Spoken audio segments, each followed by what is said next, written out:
Bienvenue dans votre émission Fortifie-toi et prends courage. Présenté par le pasteur Malik Diop. Bienvenue dans votre émission Fortifie-toi et prends courage. Dal leen ak jàmm seen émission dëgëru leen te jëm sa kanam. Donc je vais parler un peu sur Ephésiens chapitre 4 pour en tout cas sortir quelques piliers de la foi chrétienne. Je vais sortir 4, mais quand on étudie, on peut voir beaucoup de choses qui sont indispensables dans la foi chrétienne. Kon dinañu dem ci Ephésiens chapitre 4 ngir génne maanaam ñett ba ñeenti poto wala taxawukaay ñeent tànk su ma ko mënee waxee noonu ci dundu taalibe mën na bañ a yem foofu waaye man ci yooyu laa bëgg taxaw. Donc je vais m'arrêter sur ces 4 points-là. Nous découvrons dans ces versets bibliques sur la foi chrétienne 4 piliers de la foi dans la foi en Dieu dans la Bible. Maanaam gëm yàlla ci Bible bi. La vérité maanaam dëgg gi, l'amour mbëggeel gi, l'unité mooy bennoo bi et la sainteté mooy sellaay gi. Donc dafa am solo. C'est très important pour nous en tant que chrétiens, en tant que disciples, d'être bâtis sur ces vérités-là, sur la vérité, l'amour, l'unité, la sainteté. Kon dafa baax ñun ñu ci ay taalibe ñu taxaw maanaam ñu samp ci ñeenti mbir yi mooy dëgg, mbëggeel, bennoo ak sellaay. Je vais parler du premier pilier de la foi, la vérité, maanaam wax ci dëgg bi. Je vais parler de la vérité, wax ci dëgg bi. Nous savons aujourd'hui dans beaucoup de paroles que nous entendons, en tout cas dans ces périodes-là, nous sommes aujourd'hui dans une période d'incertitude vis-à-vis d'elle. Donc ci dëgg gi. Mais du reste, la question de la vérité se pose depuis longtemps. Kon waxu dëgg ñu ngi ciy laajte ay laaj yu bëri ci lu yàgg. Pilate doon laaj Yeesu di ko laaj lan mooy dëgg gi. Aujourd'hui le pilier de la vérité s'appelle tolérance. Kon tey dañu gis ni maanaam masla ni ñu ko mën a waxee noonu masla wala muñ moom bokk na ci nga xam ne dafa samp dëgg gi. Waaw. Pourquoi? Chacun a sa vérité. Parce que chacun a sa vérité, ou plus exactement chacun a sa part de vérité. Lu tax ndaxte nit ñu bëri dañuy am seen dëgg wala am nañu seen wàll ci dëgg gi. Donc loolu daf ci bokk. Tout est relatif. La vérité n'est pas un, mais pluriel. Donc léegi nii ci jamono ji nit ñi dëgg gi dañuy wax ni du benn jàppewuñu ko benn dëgg, mais dafa am ay dëgg yu bëri. Ndax loolu la Bible du wax? Est-ce que c'est ce que la Bible dit? Est-ce que c'est ce que nous en tant que disciples nous devons garder? Qu'est-ce que nous devons savoir de la vérité? Nekk ay taalibe lan la ñu war a jàpp ci dëgg gi. Lii kàddu Yàlla wax, voilà ce que la parole de Dieu dit. Le temps viendra, écrit l'apôtre Paul, où les hommes ne voudront plus rien savoir de l'enseignement biblique ou bien de l'enseignement authentique. Au gré de leurs propres désirs, ils se choisiront une foule de maîtres à qui ils ne demanderont que de leur caresser agréablement les oreilles. Ils détourneront l'oreille de la vérité pour écouter des récits de pure invention. De Timothée 4, versets 3 et 4. Ils aimeront le plaisir plus que Dieu. Certes, ils resteront attachés aux pratiques extérieures de la religion, mais en réalité, ils ne voudront rien savoir de ce qui en fait la force. Maanaam Paul dafay wax kalente ni nit ñi dinañu ci mujjub jamono ñi nit ñi dinañu bàyyi lépp luy dëgg te topp ay nit yi xam ne dañ leen di wax li leen neex seen xol. Dinañu bëgg neex yàlla dëgg la, waaye dinañu gën a jafandu ci mbir yi nga xam ne moom la ñuy gis ci biti, les choses externes de la religion, maanaam jëfi diine. Ils ne voudront rien savoir de ce qui en fait la force, waaye duñu bëgg dem ba ci biir ba xam lan mooy dëgg gi, lan mooy dooleel mbir yooyu. Donc dafa am solo te loolu la Paul wax ci 2 Timothée chapitre 3 verset 4 ak 5. Selon la Bible, qu'est-ce que la vérité? waaye ci Bible ni ko Bible bi jàngale lan mooy dëgg gi? Selon la Bible, elle est une. ci Bible bi benn dëgg moo am. Il y a un seul Seigneur, une seule foi. Éphésiens chapitre 4 verset 5. loolu mu ni il y a un seul Seigneur, une seule foi, un seul baptême. benn yàlla moo am, benn ngëm moo am. Et seul, maanaam suñu xoolee quand nous regardons entre les 3 versets là, le verset 4, 5 et 6, nous voyons le mot seul revient 7 fois dans ces 3 versets. 7 fois, il y a un seul corps, un seul esprit, comme aussi vous avez été appelés à une seule espérance, celle de votre vocation. Il y a un seul Seigneur, une seule foi, un seul baptême. Verset 6, un seul Dieu et Père de tout. Donc 7 fois le mot seul revient. La vérité est non dans une théorie, mais avant tout une personne. te dëgg nekkul ci wax, waaye dëgg ci benn nit la nekk, muy Yesu Christ. kon gis nañu baatu benn dafa ñëw lu toll ak juróom-ñaari yoon ci ñetti verset yi. donc benn dëgg rek moom moo am, te dëgg googu moom mooy Yesu Christ. Il affirme, Yesu Christ dafay wax ni je suis la vérité, ci Jean 14:6. donc ce qu'il dit est vérité. kon li muy wax dëgg la. Yesu dafa wax ne man maay dëgg gi, man maay yoon wi dëgg gi ak dund gi, man maay dëgg gi. kon benn dëgg moo am, te dëgg googu te kooku lu mu wax tamit dëgg la. tout ce qu'il dit c'est la vérité. Paul associe professer la vérité et croire en lui et les clés. donc maanaam Paul dafay wax ni wax gëm Yesu Christ muy dëgg gi ak gëm ko, dégg ko, wax ko ak gëm ko dafa am solo. donc c'est ñaar la yu am solo. Éphésiens chapitre 5 verset 15, il est la parole qui a habité parmi nous pleine de vérité. donc Jean chapitre 1 verset 14 loolu wax mooy Yeesu moom mooy parole, c'est la parole, mooy kàddu gi nga xamante ni dafa fees ak dëgg te dëkk ci suñu biir. La vérité est venue par Jésus, maanaam dëgg gi dafa ñëw jaaree ci Yeesu. C'est lui qui a affirmé ta parole est une vérité. donc mu waxaat tamit sa kàddu dëgg la. ainsi il ne peut pas avoir de recherche de vérité sans écouter et soumission à cette vérité divine. donc mënul am benn wër dëgg budul dëgg nangu te déggal dëgg nga xamante ne moom moo jógee ci yàlla. Et donc lu am solo, c'est très important. La vérité s'appuie aussi sur l'enseignement des apôtres qui l'ont reçu de Jésus pendant 3 ans. kon dëgg gi dafay wéeru ci li nga xam ne mooy li taalibe yi jàngale, li taalibe yi indi ñoom nga xam ne toppoon nañu Yeesu mu leen di jàngal lu tollook ñetti at. Les interprétations de cette parole ne sont pas toujours la vérité, mais ni ñuy interpréter maanaam ni ñuy tekkee kàddu yi léeg-léeg mën na bañ a nekk dëgg. ni nit ki di jàngale kàddu yàlla interpréter ko mën na bañ a nekk dëgg, waaye kàddu yàlla gi dëgg la. ça c'est très important à savoir. mais on peut ensemble essayer de mieux la saisir, ou plutôt de se laisser saisir par elle, cette vérité. kon mën nañu jéem a xam dëgg boobu, wala ñu bàyyi dëgg gi moom mu xamal ñu boppam.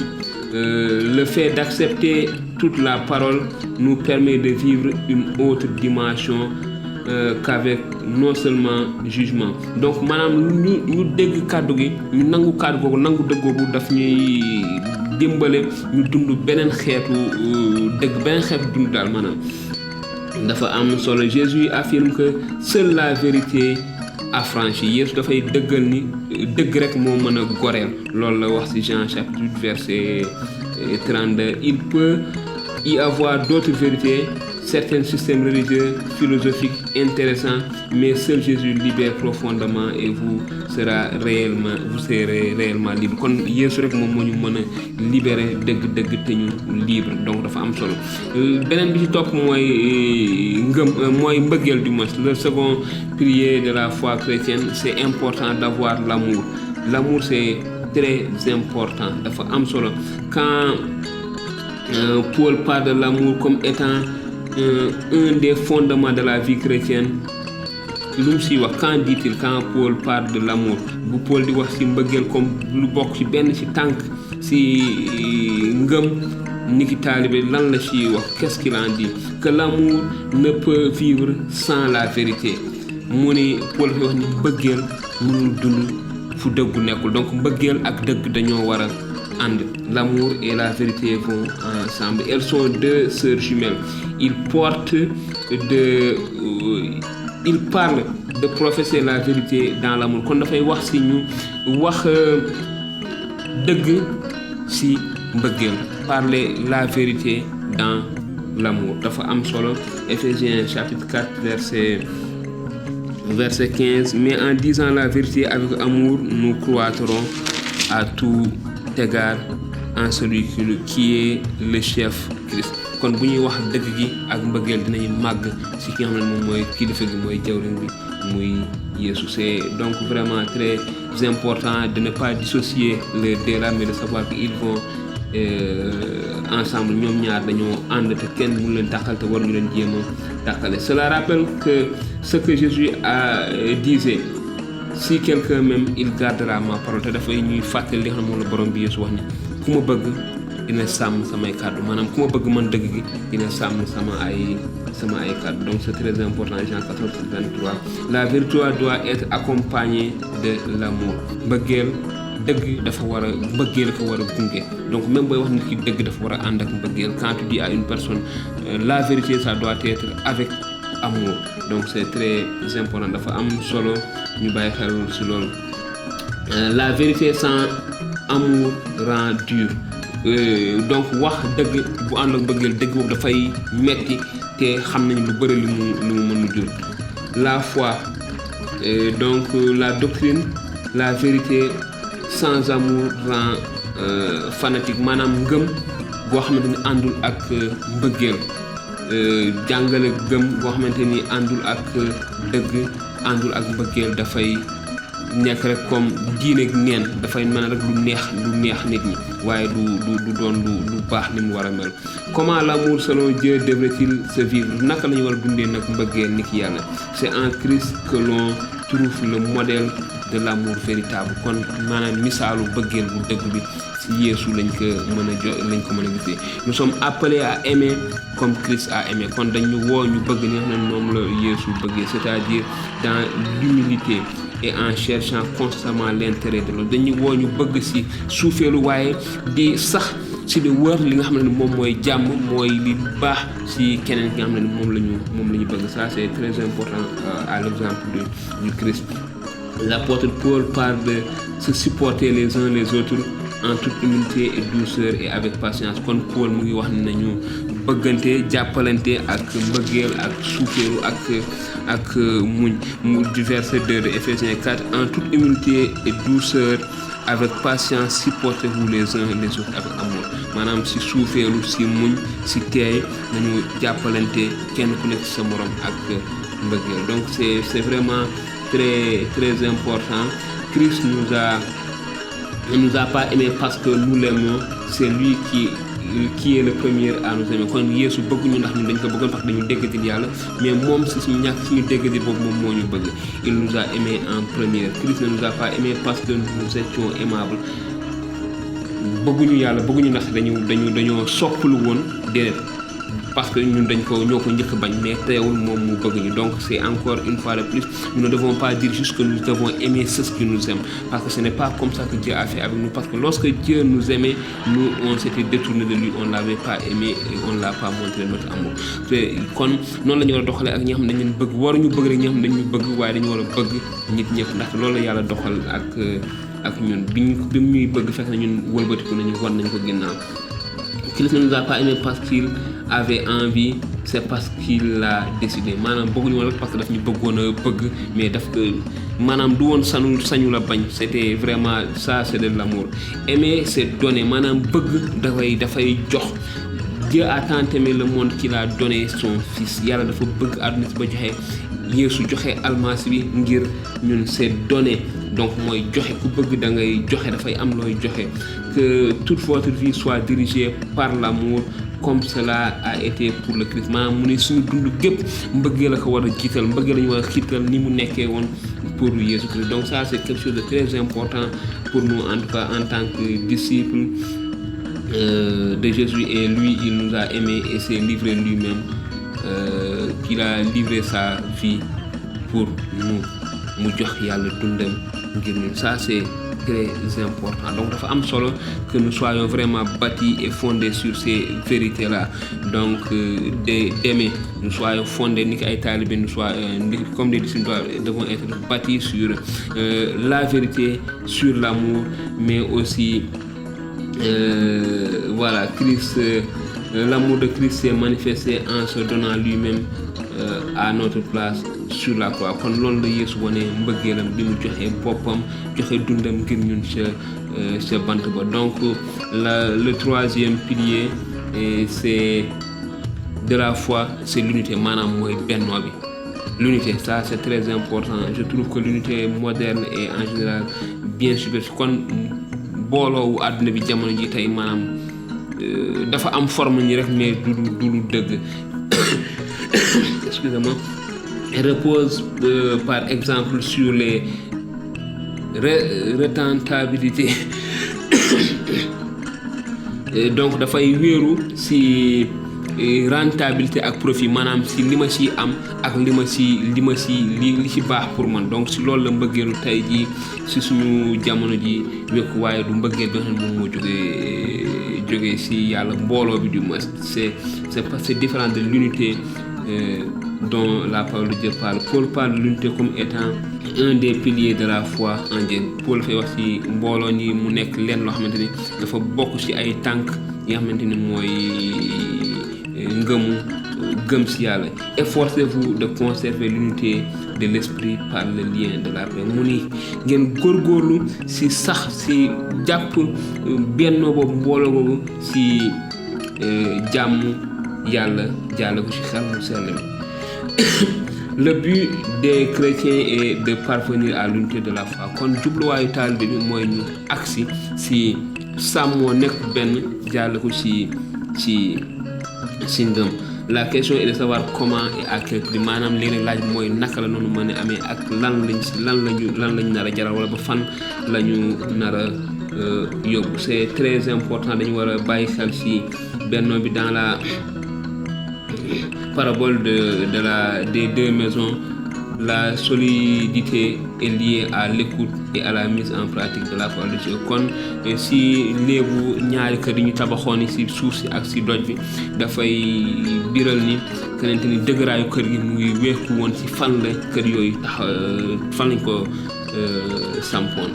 Donc ñu ngi wax ci dégg ak jëfee kàddu borom bi l'écoute et la mise en pratique de la parole de Dieu. Jésus a prié son Père pour ses disciples pour que ses disciples soient un. yàlla Yeesu dafa ñaanoon ne ko yàlla may taalibe yi nekk benn ni mu nekkee benn moom ak yàlla baay bi ci Jean 14.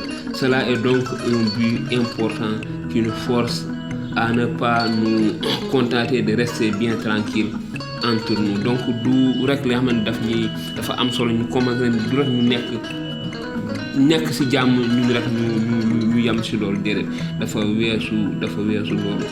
Ou même tout ça mais à quelles conditions dafa am ay maanaam nu mu war a demee comme nous le père et le fils sont un ni ko yéen doon waxee ni ko ñun man ak baay bi ak doom bi ni ñu nekkee benn et qu'il soit un en nous te ñu nekk benn ci ñun. Donc dafa am solo loolu la Yeesu doon ñaan. Il demandait que les disciples soient un comme lui et le Père sont un. Le fondement de l'unité et la communion avec Dieu maanaam benn ci tànku mbooloo boobu dafa nekk ci suñu diggante ak yàlla maanaam suñu communion ak yàlla suñuy jokkalante ak yàlla. une vie de foi en Dieu et non seulement une croyance religieuse et rituelle. Donc maanaam dundu ngëm si yàlla rek du maanaam diine neen du diine rek ak ay jëfi diine. L'unité selon Dieu est un but nécessaire vécu dans l'amour, la vérité selon Dieu. Kon maanaam benno boobu si yàlla dafa nekk lu am solo te dafay nekk jubluwaay bu am doole bi nga xam ne si mbëggeel lañ koy dund si dëgg ak si mbooloo ni ko jëmale si yàlla. Et le quatrième pilier de la foi chrétienne c'est la sainteté te bi mujj bi fi may taxawee mooy sellaay la sainteté. C'est le désir de vivre comme Dieu le veut. Donc mooy maanaam bëgg-bëggu dund ni nga xam ne noonu la ko yàlla bëggee. La sainteté, vivre comme Dieu le veut. La rencontre de la vérité et de l'amour engendre l'unité. Maanaam tasewu dëgg ak mbëggeel dafay jur benno. Donc la rencontre de l'unité et de la rencontre de la vérité et de l'amour engendre l'unité. Maanaam dëgg ak mbëggeel bu ñu tasee dañuy jur benno. Mais la rencontre de la vérité égale la parole de Dieu. Donc loolu yëpp ci kàddu yàlla et de l'amour produit la sanctification te bu ci kàddu yàlla bokkee àndee dafay jur maanaam dëgg dund ci sell maanaam mooy daf ñuy sellal kàddu yàlla moom moo ñuy tase ak dëgg bi daal maanaam moom moo ñuy sanctifier moom moo ñuy sellal. Le désir de vivre selon la vérité provoque le désir de vivre en bon accord avec les autres également ainsi que dans la pureté vis-à-vis de Dieu. Donc maanaam bëggeel boobu bëgg-bëgg boobu daf ñuy xiital maanaam ñu dund ak jàmm dund ci sell dund ci jàmmoo ak ñeneen ñi. Quand par Christ on est une personne nouvelle la vérité produit la sainteté maanaam ci Yesu Christ bu ñu nekkee nit ku bees maanaam dëgg boobu ci Yesu dafay indi suñu nag sellaay bi la. Donc cette vérité qui est en Jésus-Christ produit en nous la sainteté. Revêtez-vous de la nouvelle nature qui est créée à la ressemblance de Dieu et se manifeste dans la vie juste et sainte qu'inspire la vérité. Éphésiens chapitre 4 verset 24. Kon donc dafay suñu dund boobu dafay jur sell bi ma dafay jur sell et revêtir la nature nouvelle créée selon Dieu dans la justice et une sainteté que produit la vérité. Donc dëgg boobu ci Yesu Christ dafay jur ci ñun njubte ak sainteté ak sellaay dafay loolu la dëgg bi di jur ci suñu dund. Donc nous pouvons être saints parce que voilà cette justice créée selon la justice dans une justice et une sainteté que produit la vérité. Donc cette vérité qui est Jésus, qui est la parole de Dieu, produit en nous cette sainteté là. Donc dafa am importance. Revêtez-vous de la nature, de cette nouvelle nature. Donc ñu wut solo melokaan bu bees boobu. Jésus dans cette prière apportée par Jean chapitre 4 dit sanctifie-les par ta parole et la vérité. Te Yeesu ci ñaan bu dafa wax naan yàlla suñu borom na leen sellal ak kàddoom ndax kàddoom moom mooy sellal. Donc c'est important, c'est la parole de Dieu qui peut nous sanctifier, c'est la parole de Dieu qui peut nous rendre saints. Kon kàddu yàlla moo ñuy sellal te kàddu yàlla moo mën a si la ñu mën a jëlee sell. Il n'y a pas de désir de vivre pur comme Dieu le veut quand on n'accepte pas la vérité de la parole de Dieu comme Dieu le veut. Donc mënuñu dund bu sell su fekkee ne nanguñu kàddu yàlla ndaxte kàddu yàlla moom moo ñuy sellal. Donc nous ne pouvons pas vivre saint si nous n'acceptons pas la vérité qui est la parole de Dieu, parce que comme Jésus l'a dit, sanctifiez-les par ta parole est la vérité, la vérité qui est ta parole. Donc kàddu yàlla gi moom la ñu mën a nangu te moom moo ñu mën a sellal. Sanctifie-les par ta parole est la vérité. Kon yàlla nañu yàlla sellal noonu la ko Yeesu waxee ak kàddoom ndaxte kàddoom moom mooy dëgg. Donc suñu bañee kàddu gi mënuñoo sell. Si nous refusons la parole de Dieu, nous ne pouvons pas être saints parce que c'est la parole de Dieu qui est la vérité et c'est la vérité qui nous sanctifie comme Jésus l'a dit. Donc c'est très important. En tout cas, je vous encourage à vous fortifier et à prendre courage dans le Seigneur, dans la parole du Seigneur. Fortifie-toi et prends courage, que le Seigneur te bénisse. Alors, après avoir regardé ces enseignements, ces vidéos, ces exhortations, nous vous encourageons à aimer, à partager avec vos bien-aimés dans le Seigneur qui n'ont pas encore grandi dans le Seigneur, où qu'ils soient, vous pouvez partager avec eux. Ce qui concerne vos questions, vous pouvez nous poser vos questions sur WhatsApp. Si vous voulez aussi, vous pouvez les poser sur commentaires et on va essayer de répondre à vos différentes questions. Et si vous avez un sujet qui vous tient à cœur, que vous voulez que nous développons, que j'apporte des réponses bibliques selon ces sujets-là aussi, vous pouvez me contacter en privé, me donner ces sujets et je vais prendre le temps d'étudier ce que la Bible dit sur ces différents sujets et apporter une réponse si vous le voulez directement. Mais si c'est un sujet très important qui peut édifier, encourager d'autres personnes aussi, nous allons en faire d'autres émissions et les partager pour que tout le monde puisse bénéficier de cela. Merci beaucoup, que le Seigneur vous bénisse.